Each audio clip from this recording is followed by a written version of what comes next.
नमस्कार दोस्तों, आप सभी का मेरे चैनल पे स्वागत है। आज 31 अगस्त शनि प्रदोष व्रत। आइए जानते हैं।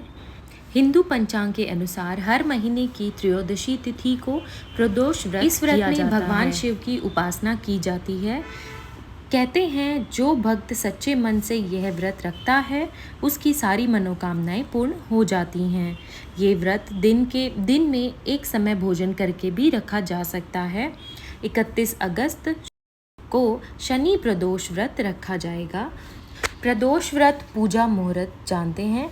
31 अगस्त को प्रदोष व्रत पूजा का शुभ मुहूर्त शाम 6:43 से रात 8:59 तक रहेगा। भाद्रपद कृष्ण पक्ष की त्रयोदशी तिथि का प्रारंभ 31 अगस्त शनिवार सुबह 2:25 पर होगा और भाद्रपद कृष्ण त्रयोदशी तिथि की समाप्ति 1 सितंबर रविवार सुबह 3:40 पर होगा। शनि प्रदोष व्रत पूजा विधि। शनि प्रदोष व्रत के दिन सुबह में स्नान आदि से निवृत्त होकर व्रत और शिव पूजा का संकल्प करें। उसके बाद दिन भर फलाहार पर रहें। फिर शाम के समय में शिव मंदिर जाएं या घर पर ही पूजा कर लें। सबसे पहले शिव जी का गंगा जल से अभिषेक करें। उसके बाद शिवलिंग पर अक्षत, बेलपत्र, चंदन, धतूरा, नैवेद्य, शहद, धूप, दीप आदि अर्पित करें। इस दौरान पंचाक्षर मंत्र ओम नमः शिवाय का उच्चारण करते रहें। आप शिव चालीसा का पाठ करें। उसके बाद शनि प्रदोष व्रत की कथा पढ़ें। पीपल के वृक्ष के नीचे सरसों का तेल का दीपक जरूर जलाएं। शनिदेव के मंत्र ओम शम शनैश्चराय नमः का 108 बार जाप करें। किसी गरीब को भोजन कराएं। खाने पीने की वस्तुओं का दान कर सकते हैं। यदि कुंडली में साढ़े सती या अढ़ैया चल रही हो तो शनि प्रदोष की शाम ओम शं शनैश्चराय नमः का 11 माला जाप करें। समापन के बाद कपूर या घी के दीपक से शिव जी की आरती करें। पूजा के अंत में क्षमा प्रार्थना करें। व्रत कथा।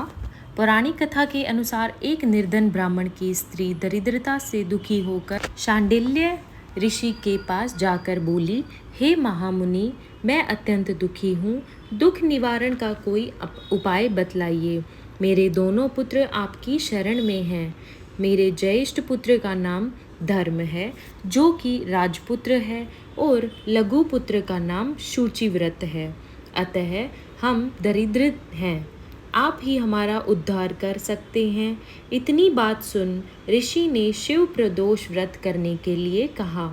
तीनों प्राणी प्रदोष व्रत करने लगे। कुछ समय बाद प्रदोष व्रत आया। तब तीनों ने व्रत का संकल्प लिया। छोटा लड़का जिसका नाम शुचिव्रत था एक तालाब पर स्नान करने तो गया तो उसे मार्ग में स्वर्ण कलश धन से भरपूर मिला। उसको लेकर वह घर आया। प्रसन्न हो माता से कहा कि माँ, यह धन मार्ग से प्राप्त हुआ है। माता ने धन देखकर शिव महिमा का वर्णन किया। राजपुत्र को अपने पास बुलाकर बोली, देखो पुत्र, यह धन हमें शिवजी की कृपा से प्राप्त हुआ है। अतः प्रसाद के रूप में दोनों पुत्र आधा आधा बांट लो। माता का वचन सुन राजपुत्र ने शिव पार्वती का ध्यान किया और बोला, पूज्य, यह धन आपके पुत्र का ही है। मैं इसका अधिकारी नहीं हूँ। मुझे शंकर भगवान और माता पार्वती जब देंगे तब लूँगा। इतना कहकर वह राजपुत्र शंकर जी की पूजा में लग गया। एक दिन दोनों भाइयों का प्रदेश भ्रमण का विचार हुआ। वहाँ उन्होंने अनेक गंधर्व कन्याओं को क्रीड़ा करते हुए देखा।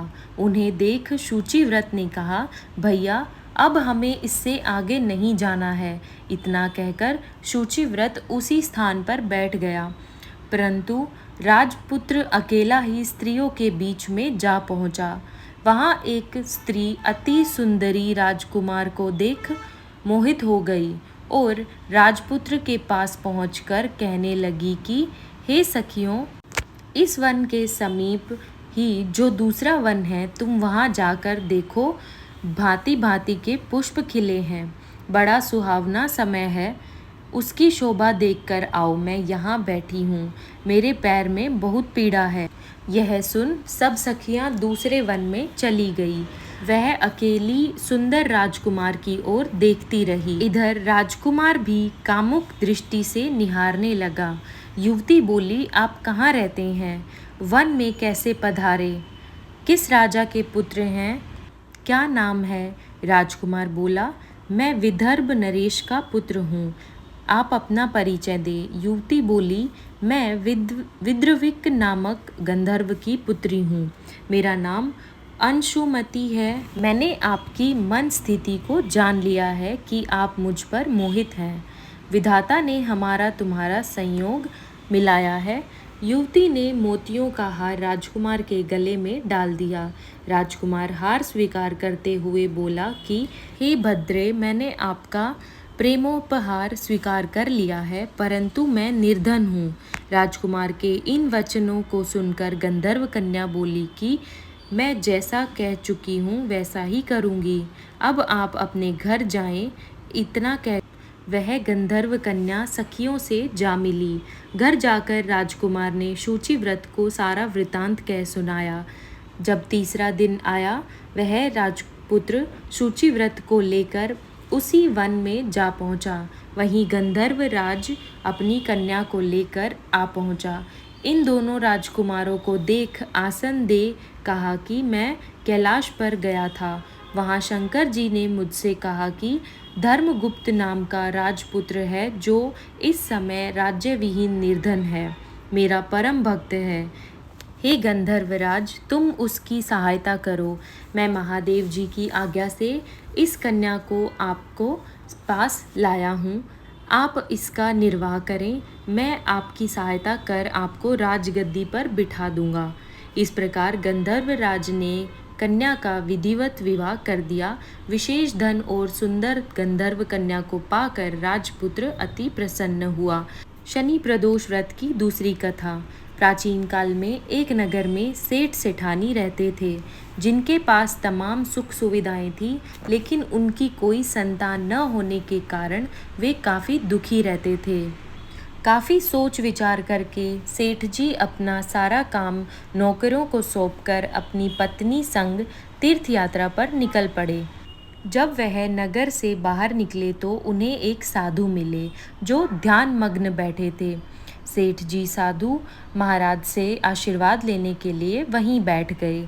साधु ने जब आंखें खोली तो उन्हें ज्ञात हुआ कि सेठ और सेठानी बहुत समय से उनका आशीर्वाद लेने के लिए यहाँ बैठे हैं। तब साधु ने सेठ और सेठानी से कहा कि मैं तुम दोनों का दुख जान चुका हूँ, तुम एक काम करो, शनि प्रदोष का व्रत विधि विधान व्रत करो, इससे तुम्हें संतान की प्राप्ति अवश्य होगी। इसके बाद साधु ने सेठ सेठानी को प्रदोष व्रत की विधि बताई और शंकर भगवान की निम्न वंदना बताई। हे रुद्रदेव शिव नमस्कार, शिव शंकर जगगुरु नमस्कार, हे नीलकंठ सुर नमस्कार, शशि मौली चंद्र सुख नमस्कार, हे उमाकांत सुधि नमस्कार, उग्रतव रूप मन नमस्कार, ईशान ईश प्रभु नमस्कार, ईश्वरेश्वर प्रभु शिव नमस्कार। सेठ सेठानी प्रदोष व्रत की विधि जानने के बाद तीर्थ यात्रा के लिए निकल गए। जब वे दोनों तीर्थ यात्रा से लौटे तो उन्होंने विधि विधान शनि प्रदोष व्रत किया, जिसके प्रभाव से उन्हें सुंदर पुत्र की प्राप्ति हुई और उनका जीवन सुख से भर गया। ओम शनैश्चराय नमः। ओम नमः शिवाय। श्री शिवाय नमस्तुभ्यम, श्री शिवाय नमस्तुभ्यम। हम उम्मीद करते हैं कि आपको हमारी आज की यह वीडियो पसंद आई होगी। ऐसी ही वीडियोस के लिए हमारे चैनल को ज़रूर सब्सक्राइब कीजिए। धन्यवाद।